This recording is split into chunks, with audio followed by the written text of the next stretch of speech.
दोस्तों नमस्कार, मैं हूं तेज बहादुर कुंड और आप देख रहे हैं भारतीय युवा प्रहरी।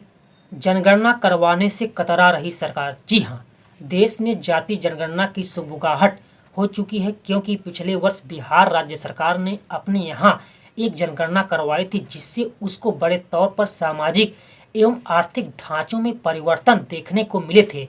इसलिए अब यह जाति जनगणना की बात राजनीतिक गलियारों में उठना लोगों के मन में एक स्वाभाविक सी बात होने लगी है।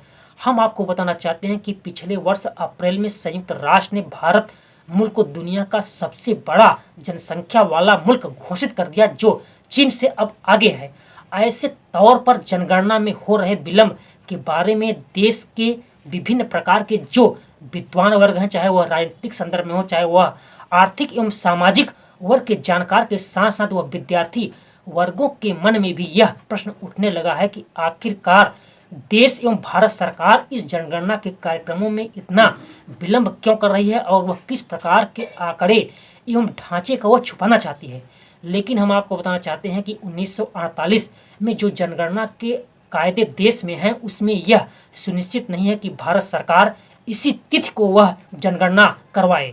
ऐसे संदर्भों में हम आपको बताना चाहते हैं कि संयुक्त राष्ट्र के मुताबिक 194 देशों को 2020 और 21 के बीच जनगणना करवाना था, जिसमें से 94 देशों ने, नेपाल, चीन, बांग्लादेश ने 2020 और 21 के बीच जनगणना के कार्यक्रमों को पूरा कर लिए। लेकिन 52 देशों ने तो इसे कोविड महामारी का नाम देते हुए इस तिथि को टाल दिया और उन्होंने अगली तिथि को जारी कर दिया। लेकिन 3 देशों में भारत ने भी अभी कोई तिथि घोषित नहीं की है। ऐसे संदर्भों में तमाम प्रकार के प्रश्नों को लेकर के प्रश्न उठना स्वाभाविक सी बात है।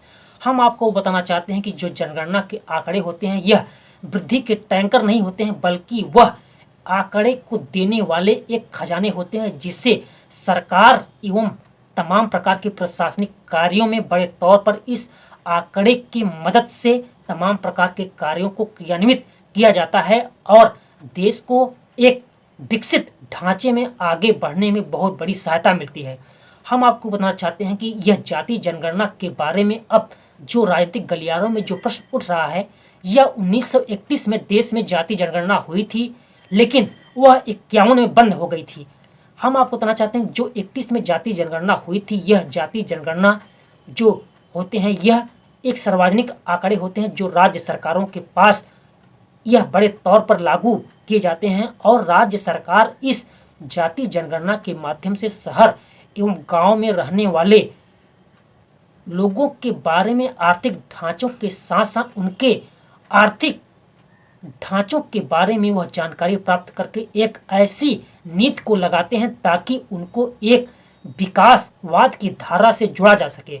ऐसे संदर्भों में अब माननीय सुप्रीम कोर्ट ने अभी हालिया में ही उन्होंने इस अनुसूचित एवं अनुसूचित जनजाति के उपवर्गों के बारे में भी बात रखी है। तो ऐसे संदर्भों में यह जो जनगणना के बारे में जो विलंब हो रहा है और बार बार टाला जा रहा है, ऐसी तिथियों को लेकर के अब प्रश्न उठना है और अब ऐसे में यह कयास लगाए जा रहे हैं कि आंकड़े एवं जनसंख्या के कार्यक्रमों में अब 2024 अक्टूबर के इसी सत्र में जनगणना के कार्यक्रम शुरू हो जाएंगे और वह विषमता भी दूर हो जाएगी, चाहे वह विपक्षी दल के लोग हों एवं तमाम प्रकार के आर्थिक वर्ग के जानकार के साथ साथ अन्य लोग भी हों। उनके मन में जो आंकड़े को लेकर के प्रश्न हैं, उनको भी संतुष्टि हो जाएगी। इसलिए आंकड़े को पाना बहुत जरूरी हो गया है। अब उम्मीद करते हैं कि यह जनगणना का कार्यक्रम अक्टूबर 2024 में शुरू हो जाएगा और जो देश में तमाम प्रकार की विषमता है लोगों के मन में, वह दूर हो जाएगी। बहुत बहुत शुक्रिया। जय हिंद, जय भारत। इस प्रकार की वीडियो को देखने के लिए आप हमारे चैनल को सब्सक्राइब करिए। हम आपके द्वार तक ऐसी हर खबर को लाते रहेंगे और आपके आंकड़े इस संदर्भ में और विचार क्या हैं, आप हमें कमेंट में बताएं। जय हिंद, जय भारत।